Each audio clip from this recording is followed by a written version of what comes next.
கிறிஸ்துவுக்குள் பிரியமான என் சகோதர சகோதரிகளே, இயேசுவின் நாமத்தில் உங்களை வாழ்த்துகிறேன். இந்த காலை வேளையில் கூட நம் மகிழ்ச்சியாக இருப்பது எப்படி என்பதை பற்றி சற்று தியானிப்போம். ஒரு தனி மனிதன் மகிழ்ச்சியாக இருப்பது, துக்கமாக இருப்பது என்பது அவனுடைய கையில் தான் இருக்கிறது. ஏன்னு கேட்டிங்கன்னா, உலகத்தில் தேவன் நமக்கு முன்பாக சந்தோஷத்தையும் வைத்திருக்கிறார், துக்கத்தையும் அனுமதித்திருக்கிறார். ஆனால் நம்முடைய தனிப்பட்ட வாழ்க்கையில் ஒவ்வொரு மனிதரும் விரும்புவது எதுன்னு சொல்லி கேட்டாச்சுன்னா, சந்தோஷமாக இருக்கணுங்க, சந்தோஷமாக இருக்கணுன்றது தான் எல்லாரும் விரும்புகிறாங்க.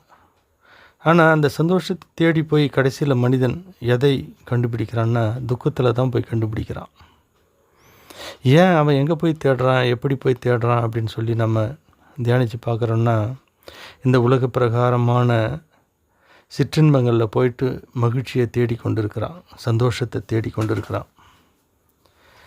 அப்போ அவன் கடைசியில் அவனுக்கு மிஞ்சி போகிறது எதுன்னு கேட்டாச்சுன்னா துக்கம்தான்.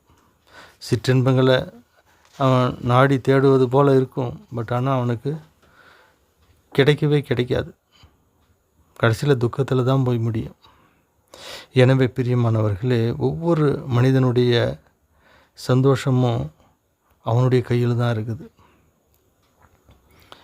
அகத்தின் அழகு முகத்தில் தெரியும்னு சொல்லி நம்ம பழமொழி கேள்விப்பட்டிருக்கிறோம். ஒரு மனிதன் சந்தோஷமாக அவன் இருக்கிறான்னா அவனுடைய உள்ளத்தில் சந்தோஷம் இருக்கணும். அப்போ தான் அது வெளிப்புறமான உண்மையான சந்தோஷம். மனிதர்கள் போய் என்ன பண்ணுறாங்கன்னா, கடவுளை தம்முடைய உள்ளத்தில் தேடாமல் வெளியில் தேடிக்கிட்டு இருக்கிறாங்க. அந்த உள்ளத்தில் கடவுளை தேடி அந்த உள்ளத்துக்குள்ளே கடவுளை வர வச்சிட்டாங்கன்னாக்கா அவங்களுக்குள்ளே என்ன வந்துடும்னா சந்தோஷம் வந்துடும். நம்முடைய கண்களுக்கு முன்பாக இருக்கிற சுரூபங்கள்லேயோ அல்லது நம்ம மத சடங்காச்சாரங்களையோ செய்யும்போது நமக்கு ஓரளவுக்கு ஒரு சின்ன ஒரு திருப்தி இருக்கும் ஒழிய மற்ற நிரந்தரமான சந்தோஷம் நமக்குள்ளே வர வாய்ப்பே இல்லை.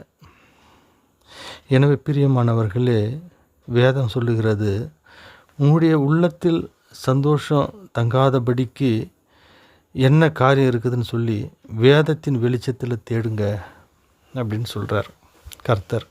நம்ம வேதத்தின் வெளிச்சத்தில் நம்முடைய உள்ளத்தில் தேடணுமா, சந்தோஷம் ஏன் இல்லை அப்படின்னு சொல்லி. அப்போ அந்த சந்தோஷத்தை தேடும்போது நம் உள்ளத்தில் இருக்கிற கசப்புக்கள், வெறுப்புக்கள், பாவங்கள் இதெல்லாம் என்ன பண்ணுன்னா நாளடைவில் இருந்து அது பாறையாக மாறி போயிடுது, ஒரு கடினமான பாதையாக மாறி போயிடுது. மார்க்கு 4வது அதிகாரம் 5வது வசனத்தில் சொல்கிற மாதிரி, கற்பாறையின் மேல் விதைக்கப்பட்ட விதை முளைத்து சிறிது காலத்தில் காய்ந்து போகும்னு சொல்கிறார். நம்முடைய உள்ளம் கல் மாதிரி இருந்துச்சுன்னா அந்த இடத்துல தேவனுடைய வசனங்கள் முளைக்கவே முளைக்காது. தேவனுடைய வசனங்கள் முளைத்து வேரூன்றி அது வெளிப்பட்டு கனிகளை கொடுக்கும்போது தான் அந்த உள்ளம் நல்ல உள்ளன்னு சொல்லி நம்ம தீர்மானிக்க முடியும். அப்போ அந்த உள்ளத்தில் வேர் ஊன்றாதபடி இருக்கிற அந்த பாறைகள், அதுதான் அந்த பாறைன்னா நம்ம வைராக்கியம், கசப்பு, வெறுப்பு, இதை நம்ம எடுத்து போடணும். இப்போ எப்படி இதை எடுத்து போடுறது? நமக்குள்ளே அந்த காரியத்தை நினைக்கும் போதே வேதனையாக இருக்குது அப்படின்னு நம்ம நினைக்கலாம். ஆனால் அந்த காரியம் எடுத்து போடுவதற்கு தேவன் நமக்கு சில காரியங்களை செய்ய சொல்லுகிறார். அதாவது கர்த்தருடைய வேதத்தை ஒவ்வொரு நாளும் நம்ம படிக்கணும் அல்லது கேட்கணும். இந்த வசனத்தை ஒவ்வொரு நாளும் கேட்கும்போதும் படிக்கும்போதும் அந்த வசனம் நம்ம உள்ளத்தில் தங்கும். அந்த உள்ளத்தில் இருக்கிற வசனத்தை நம்ம தியானித்து நம்முடைய உள்ளத்தை நம்ம சுத்திகரிக்கணும். அந்த சுத்திகரிக்க ஒவ்வொரு நாளும் நம்முடைய வாழ்க்கையில் வருகிற இந்த நம்ம உள்ளத்தை கடினப்படுத்துகிற காரியங்கள் ஒவ்வொன்றையும் தேவனுடைய வசனத்தை கொண்டு சுத்திகரித்து கொண்டே இருக்க வேண்டும். அதுதான் ஒரு வசனம், எசேக்கியேல் 36:26 வசனம் இப்படி சொல்லுது, உங்களுக்கு நவமான இருதயத்தை கொடுத்து உங்கள் உள்ளத்திலே புதிதான ஆவியை கட்டளையிட்டு கல்லான இருதயத்தை உங்கள் மாமிசத்திலிருந்து எடுத்து போட்டு சதையான இருதயத்தை உங்களுக்கு கொடுப்பேன் என்று அந்த வசனத்தில் தேவன் நமக்கு ஒரு வாக்கு தத்தமாக கொடுக்கிறார். இப்போ இந்த சதையாலான இருதயம் நமக்கு கிடைக்கும்போது தான் நம் உள்ளத்தில் தேவனுடைய வசனங்கள் தங்கும்.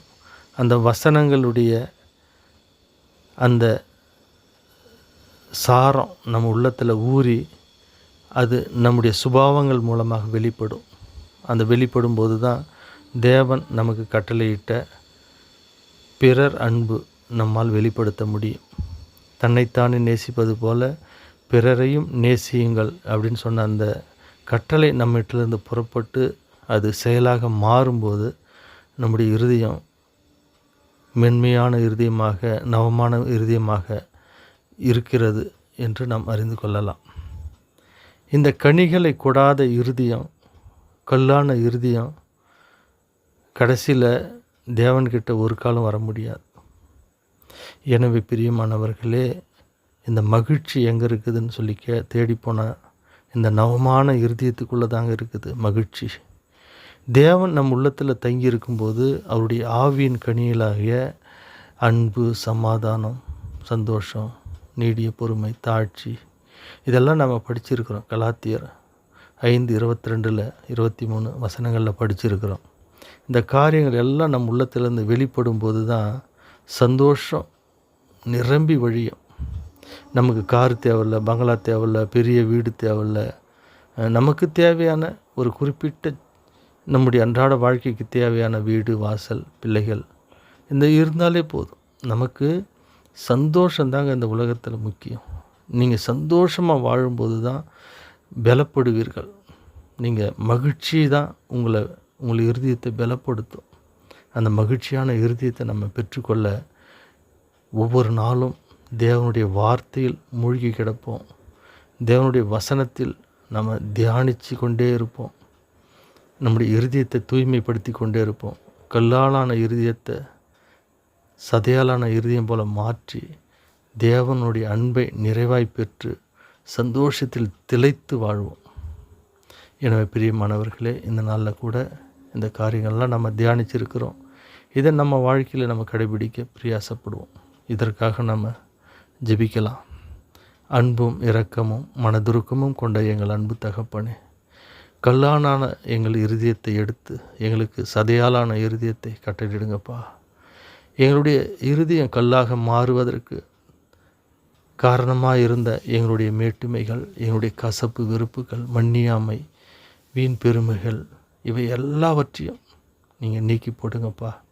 உம்முடைய பரிசுத்தாவின் வல்லமையால் பரிசுத்தப்படுத்தி எங்கள் உள்ளத்தில் நீங்கள் நிரந்தரமாக தங்கி எங்களை ஆளுகை செய்யுங்கப்பா.